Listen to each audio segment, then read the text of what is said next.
What happens when the line between, reality and performance just completely blurs, especially at the highest levels of power? Yeah, like when you see emergencies declared even when crime rates are actually falling. Exactly. Or diplomatic victories claimed right after what looks like, well, an outright humiliation. Welcome to the deep dive. This is where we take the raw sources you give us, cut through all the noise, and really try to pull out the important insights. We want to give you a shortcut to being well-informed. And today, we're diving deep into a whole stack of material that, frankly, reveals a pretty striking pattern. Right. We're calling it the creation of synthetic realities. And these aren't just, spin or misstatements. No, not at all. We're talking about carefully manufactured crises, fabricated narratives, sometimes even completely invented facts. All designed, it seems, to consolidate power, maybe undermine institutions, project a very specific image. An image that's often completely at odds with the actual truth on the ground, with verifiable facts. So our mission today is to explore how these events, they might seem separate at first glance, like a summit here, a police thing there, how they actually weave together. And paint this larger picture of a very particular approach to leadership. Okay, let's unpack this then. We have got a lot of fascinating and honestly pretty concerning material here. It shows a leader just consistently defining the narrative, almost regardless of the facts. What's really fascinating here, I think, is the sheer audacity and the consistency of it all. Yeah. It really does go way beyond just spin. It's about actively trying to shape perception through actions, through statements that often just fly in the face of evidence you can easily check. It's like building an alternate reality almost. Kind of. The sort of theatrical construction of truth may be compelling enough to grab attention, perhaps even loyalty. Absolutely. And maybe the best place to start is with this event that was really hyped up beforehand. The Alaska Summit between Donald Trump and Vladimir Putin. Right. Alaska itself, as the sources point out, it's already loaded with symbolism, its history with Russia, the proximity. Yeah, it was meant to be this big show of strength, right? A moment for the U.S. president to look really resolute on the world stage. That was the billing, yeah. But what actually happened, according to this deep dive into the source material, it gets described in really stark terms, like a total unraveling. One of the most disastrous press conferences in modern American history. That's strong language. It really is. What does that even signal when an event designed for strength gets labeled like that? Well, if we connect this to the bigger picture, a diplomatic summit is usually this incredibly carefully orchestrated thing. Right. Every detail matters. Exactly. Seating charts, who speaks when, the exact wording of statements. It's all meant to project power, project national interest. So the fact that even media outlets that usually support him, yeah, the ones you'd expect to find some positive angle, called it embarrassing and weak. It just signals a huge departure from the norm. Almost unprecedented, really. It suggests, a total failure to project anything coherent or strong from the American side. Kind of shattering any synthetic image of victory they might have hoped for. Completely. And the sources say, right from the start, the visuals were telling a different story anyway. Oh, yeah. The descriptions paint Trump as pale, disheveled, tired, almost sickly. And his voice, which is usually so, boisterous. It apparently cracked like he'd been crying, which is just a massive contrast to his usual public persona. The usual bluster and bravado, totally gone. And his opening words, almost like a concession right off the bat. There's no deal. There's no deal. Dripping with defeat is how one source put it. Yeah, sounding less like a leader dictating terms and more like a man cornered, scrambling to spin a collapse into something intentional. Like he was trying to frame the failure before anyone else could? Yeah. So that raises a big question, doesn't it? For a leader who relies so heavily on projecting strength, success, confidence, what does it mean when his appearance, his demeanor, his first words say the exact opposite? The optics were brutal, the sources keep saying. And for someone who, as they put it, lives off of appearances, whose whole brand is built on that persona, that alone was devastating. It immediately undercut any manufactured strength, exposed that gap between the image he wanted and the raw reality of that moment. And the contrast with Putin, according to the sources, was just stark. And deliberate. Oh, yeah. Putin described as cool, confident, smirking. Like a man who knew exactly what he was doing. Didn't seem like he came to actually negotiate, more like he came to perform. To stage this display, showing the world who was in control. Right. shook Trump's hand, sources say engaged in some thinly veiled mockery. And then just left. No questions, no joint statement. Just gets in his jet, straight back to Moscow, like a victor parading off the battlefield. It's pure political theater, executed perfectly by Putin. The symbolism, too. You mentioned that, and the sources really detail it. It's crucial. I mean, think about the Russian foreign minister, Sergei Lavrov. Yeah. Apparently literally showed up wearing a shirt with the old Soviet Union emblem on it. Wow. That's not subtle. Not at all. It was basically humiliation right there in front of the cameras, turning diplomacy into this public display of dominance, reasserting history. Sending a clear message about Russia's perceived win and maybe its bigger ambitions. But you could ask, doesn't something that blatant risk backfiring? Maybe looking gauche instead of powerful.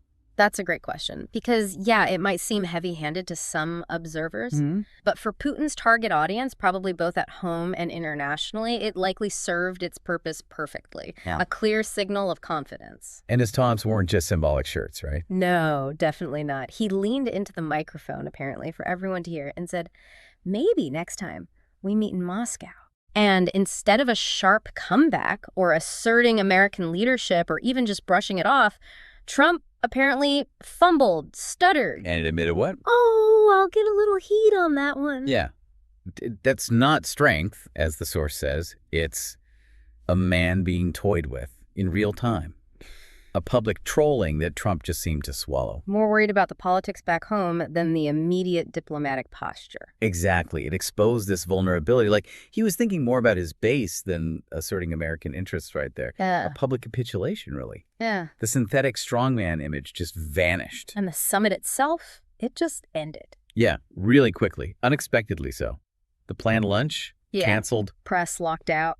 Questions just shouted as they left. Everyone apparently just stunned, left with more questions than answers. And the reaction was pretty immediate and harsh, wasn't it? Swift and widespread condemnation. Even usually staunch defenders in the media, specifically Fox News. Yeah. They said flat out this was a disaster. Yeah. Their anchors admitted Putin steamrolled Trump. Wow. And that whatever happened behind closed doors did not go well. So near universal condemnation, even from allies who usually spin things positively. Right. It really highlights the perceived failure, and it shows, I think, a vulnerability in building these synthetic realities. How so? Well, even the best messaging machine can crack when the raw optics, the visible truth, just contradicts the narrative that strongly. It forces even loyalists to admit what they see. Makes sense. And what Trump said afterwards, clearly shaken. Yeah. That was also telling. Yeah, he started rambling about his great relationship with Putin and how his first term was supposedly ruined by the Russia hoax. And then he actually aligned himself with Putin, as if they were both victims of the same critics. Exactly. A clear capitulation, the sources call it, not leadership. Yeah. It's this bizarre narrative shift, framing himself as a co-victim with an adversary, adopting the Kremlin's narrative, essentially. And this carried over into actual issues, like Ukraine. Big time.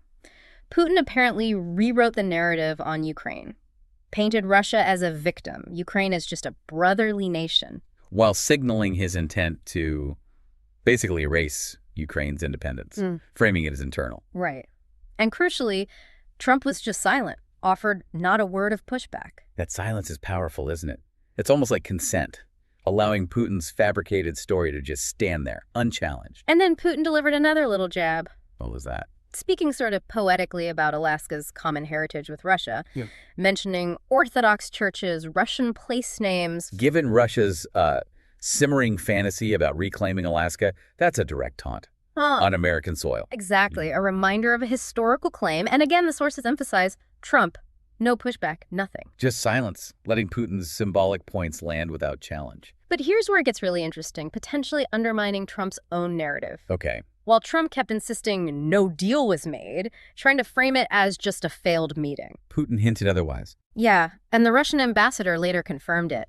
A whole series of economic sweeteners for Russia were apparently discussed and agreed on. Like what? Things like visas for oligarchs, real estate disputes, restoring air travel. But nothing about U.S. interests.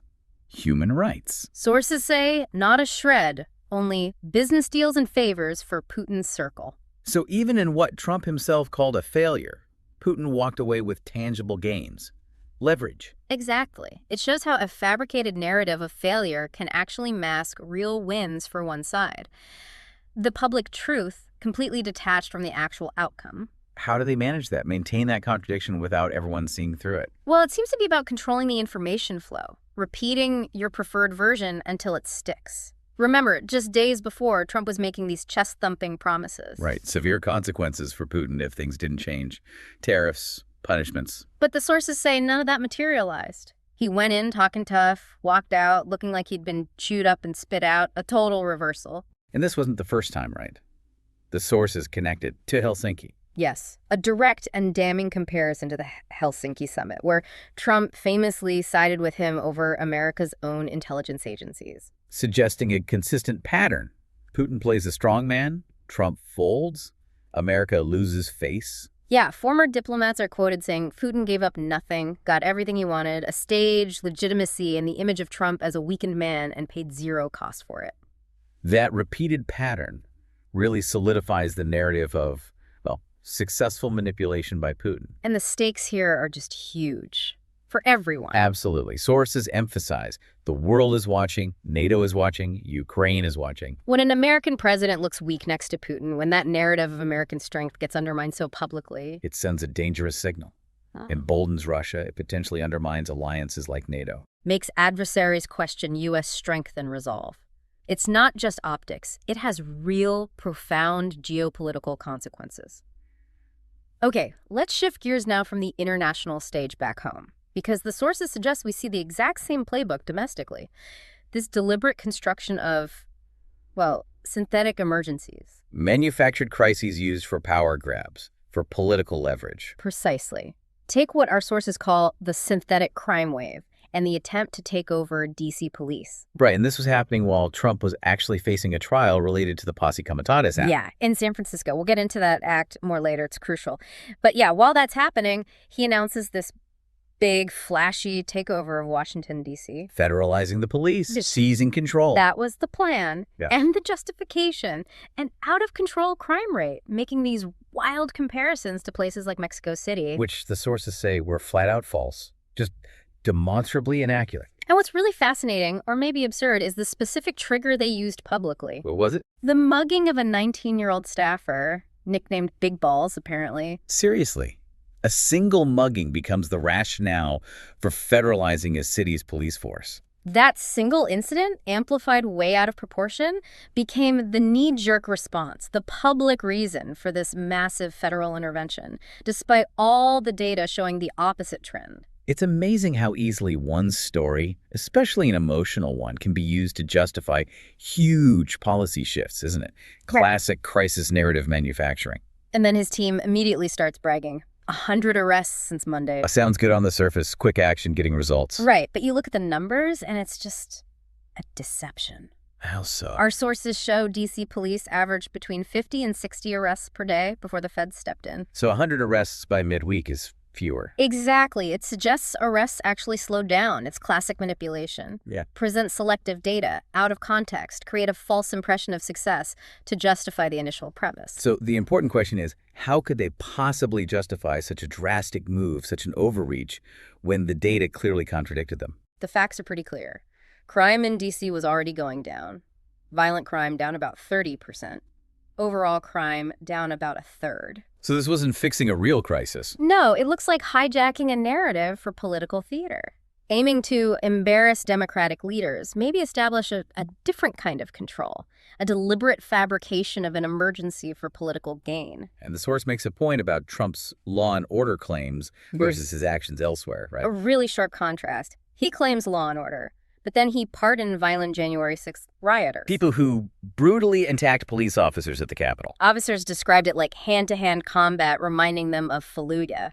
5 people died directly from the riot, others later from trauma. Yet Trump's response was to excuse the attackers, call it a love fest, glorify them. Exactly. That stark hypocrisy just shreds the whole law and order rhetoric, exposes it as a synthetic claim used selectively when it's politically convenient. So it's not law and order in any consistent way. It's more like spitting in the face of law enforcement, applying justice based on who you support politically. And the sources highlight that the actual targets of this DC crackdown weren't really violent gangs. Who was it then? Often people sleeping on park benches or minor offenses like urinating in public, things that make for good sound bites, good visuals for the cameras. But don't actually address systemic crime or safety issues. Right. It's about optics, controlling the narrative, crafting that synthetic reality of danger, not genuine public safety improvement. And the control aspect, did it stop there? No, he apparently floated the idea of extending this federal control beyond the initial 30 days. Which normally needs bipartisan congressional approval. Right. It suggests a real desire to rewrite the rules, to get indefinite control over DC's police. Maybe not for safety, but to suppress dissent, reshape reality through propaganda. A clear move towards more centralized, maybe authoritarian control, using the manufactured crisis as the justification. Precisely. And then the messaging machine kicks in. Amplifying claims like crime is down because of Trump. Yeah, taking that lie and just repeating it relentlessly until, for some people, it starts to sound like truth. It's classic propaganda. Using that illusory truth effect, repetition makes things seem more plausible, even if they're false. Overwhelm the information space until your version sticks. A synthetic truth. And this whole DC thing led to a direct challenge to a really important law, didn't it? The Home Rule Act Yeah. from 1973 basically gives DC the right to self-govern, elect their own mayor, council, control their own police. And no president before had really challenged that arrangement. It was a bold, unprecedented move against DC's autonomy. And they tried this through, what, the Bondi order? Yeah, Pam Bondi, a Trump ally, suddenly issues this order. It basically stripped Mayor Muriel Bowser and Police Chief Pamela Smith of their authority. And installed who? Terry Cole from the DEA. As acting commissioner. An effective decapitation of the local government, as the source puts it. A top-down assault imposing a synthetic chain of command. And their legal basis for this was supposedly Section 740 of the Home Rule Act. That's what they cited, but the source points out it's a complete misinterpretation. What does the act actually say? It just says if the president needs extra help from DC police, he can request it from the mayor. That's it. It doesn't grant unilateral control or the power to fire local officials. Absolutely not. It looks like a fundamental misreading or maybe a deliberate twisting of the law to create a fake legal justification for a power grab. But DC fought back. Immediately, Attorney General Brian Schwab filed an emergency motion, told the mayor-in-chief to ignore Bondi's order, let the courts decide. A critical legal challenge to preserve self-governance against what they saw as a legal overreach, standing up to the fabricated reality. Then enters Judge Anna Reyes, Biden appointee known for being direct. What happened in court? Emergency hearing. She apparently grilled the DOJ attorneys, demanded to know exactly where the law gave the president this power. And she reminded them about the limits. 48 hours, max 30 days, with congressional approval. Yep, none of which were met. She basically told Trump's lawyers, in judicial terms, you've got no case. And this is where it gets really telling, right? Just as an injunction looked certain. Stan Woodward appears, a lawyer with deep Margajaya ties. And suddenly the DOJ agrees to a deal. Which was effectively a retreat disguised as a compromise. Mayor Bowser, Chief Smith, they keep their jobs. Terry Cole's role, reduced to just a liaison. So, home rule stands, Trump and Bondi's power grab, dead on arrival. A clear win for democratic norms for the rule of law, pushing back hard against that attempted synthetic authority. And the implications go way beyond D.C., don't they? Hugely significant. If Trump had actually succeeded here, it would have set this precedent. The president can just swoop into any crisis, real or manufactured, and seize local control. Exactly. A dangerous path towards authoritarianism, plain and simple, as the source warns. Undermining federalism, local autonomy, the whole balance. Yeah, trying to override local authority using a non-existent emergency as cover. That's a hallmark of trying to create a synthetic justification for more power. The court's pushback was vital there. And this D.C. situation, the sources emphasize, it's not just a one-off. Part of a bigger, more insidious pattern. Consolidating power, bending reality. Absolutely. We're seeing it play out across the country, challenging the very mechanics of democracy, like in Texas with the redistricting maps. Right after the census. Republicans pushing these new maps theoretically about fair representation. But in practice, sources say it's extreme gerrymandering, rigging the map to tilt the playing field so heavily in their favor, it almost predetermines who wins. And the Democrats' response was pretty dramatic. They broke quorum, physically left Texas to stop the vote on those maps. The boldest move in recent memory, prompting fury from Republicans, and Trump even suggested the FBI should get involved to bring them back. Yeah, which raises that chilling question again. Do we want federal agents used to round up state lawmakers who disagree with the majority? That's a pretty scary precedent. Sounds like something in a dictatorship, not in America, as one source put it. And these lawmakers, like James Tallarico, weren't just protesting politically. They were literally in hiding, facing threats of arrest, bomb threats, and even worse. The stakes are incredibly high.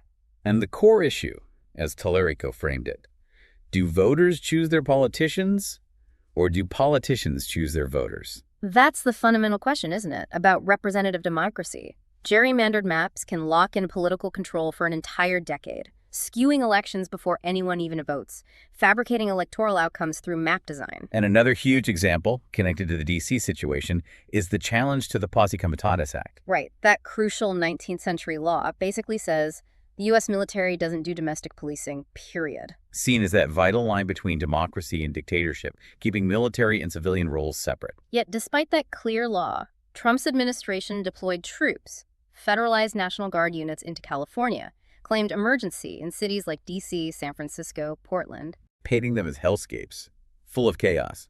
But here's the contradiction.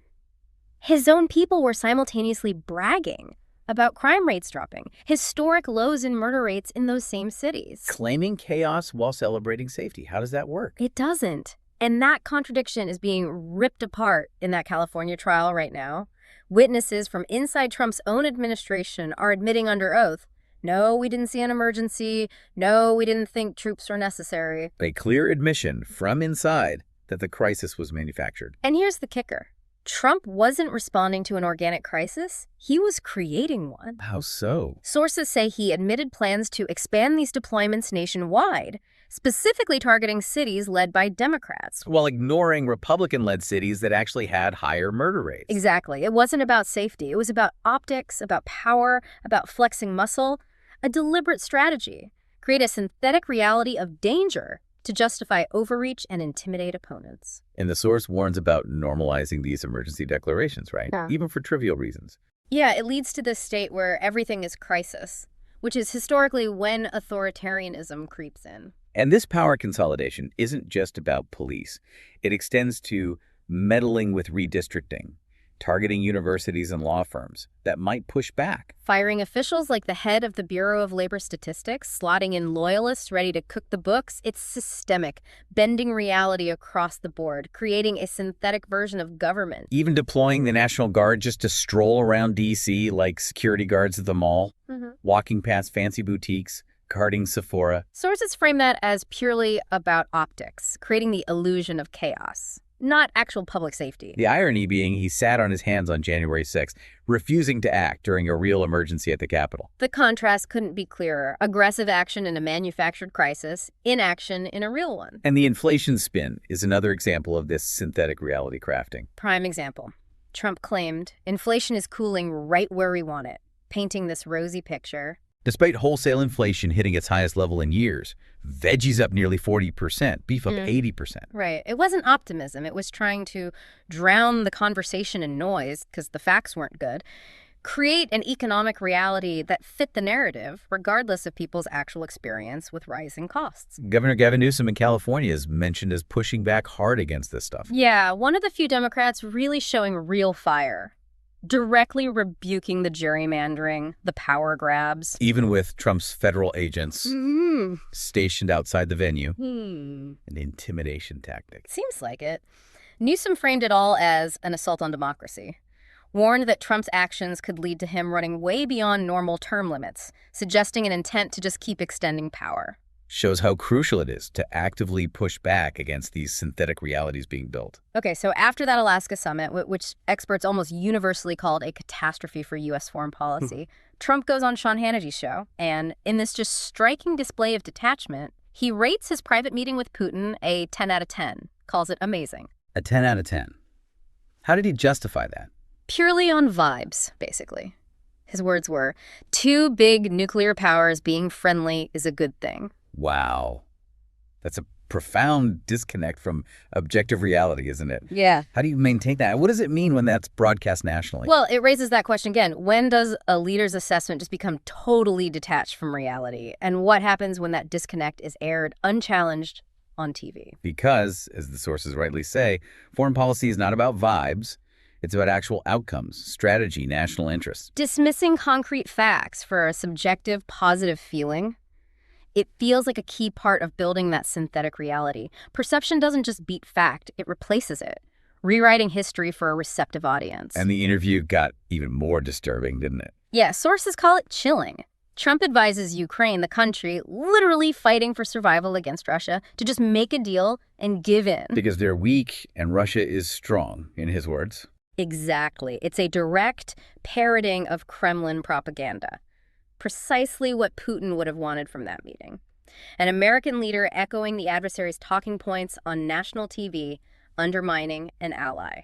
And even more alarming, he bragged that Putin told him the U.S. election was rigged.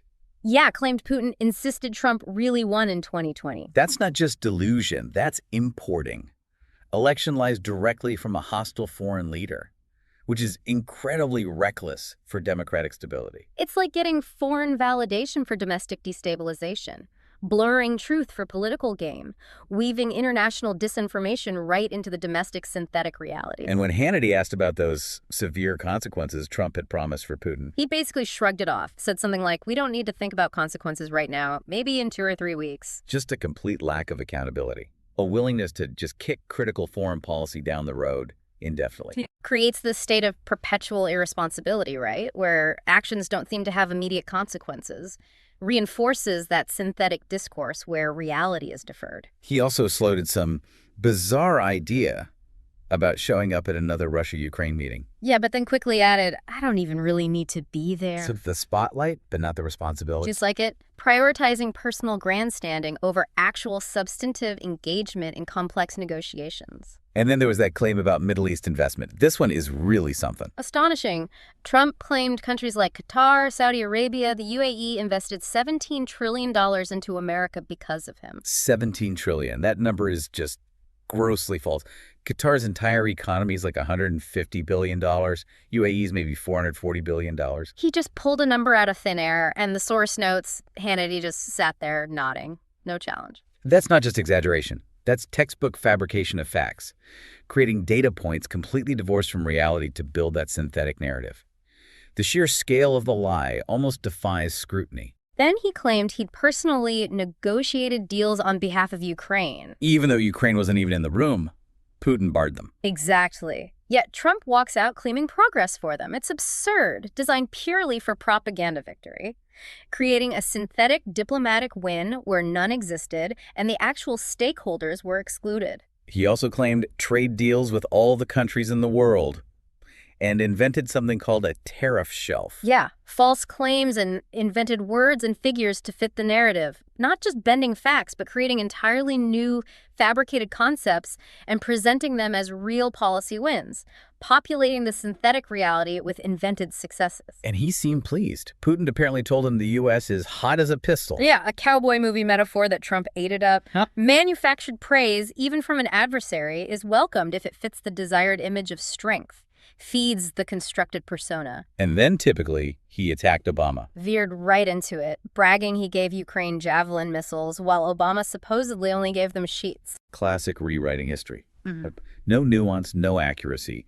Create a simple, heroic story for yourself by distorting the past. A synthetic, more flattering history. And throughout the interview, he refused to say what he and Putin didn't agree on. Just said, I'd rather not say. Yeah. Suggests a refusal to admit anything that might make him look weak or undermine that 10 out of 10 story. He also repeated Putin's line that no other country uses mail-in voting. Which is flat out false, easily disproven. Reinforces that pattern. Refused to acknowledge any reality that undermines the desired image, even if it means adopting an adversary's disinformation. The interview ended with him just insisting it was a very good meeting and claiming the Ukraine war wouldn't have happened if he were president. Yep. Easy words, zero substance. The final touches on this self-created picture of success totally detached from complex realities. The sources call the whole interview a humiliation. For Trump, for Fox News airing it unchallenged, for the U.S. internationally. Because ultimately, Putin got exactly what he wanted. An American leader repeating his propaganda on national television. It just starkly shows the impact of these synthetic realities, domestically and internationally, how they can be weaponized to control narratives and manipulate perception. #outro Tom. So when you pull it all together, what does it really mean? Across all these deep dives, from high-stakes diplomacy to local policing to how districts are drawn, we've seen this really consistent and frankly alarming thread. The deliberate, systematic construction of these synthetic realities. Yeah, and like we said, these aren't just slips of the tongue or minor spin. They feel like calculated strategic moves, designed to control the story, expand power, maybe silence dissent. Often flying directly in the face of facts you can easily check. If you connect that to the bigger picture, it really highlights a profound challenge, doesn't it? When a leader seems willing to consistently disregard objective facts, ignore institutional norms, all to serve a political agenda. These repeated attempts to manufacture crises, whether it's faking a foreign policy win or conjuring up a domestic emergency, they really test the foundations of democratic accountability, of objective truth itself. It forces all of us as citizens, to constantly question what's real in public discourse, to be vigilant against these deliberate distortions. Now, the good news, maybe, is that we saw the courts push back in the D.C. case.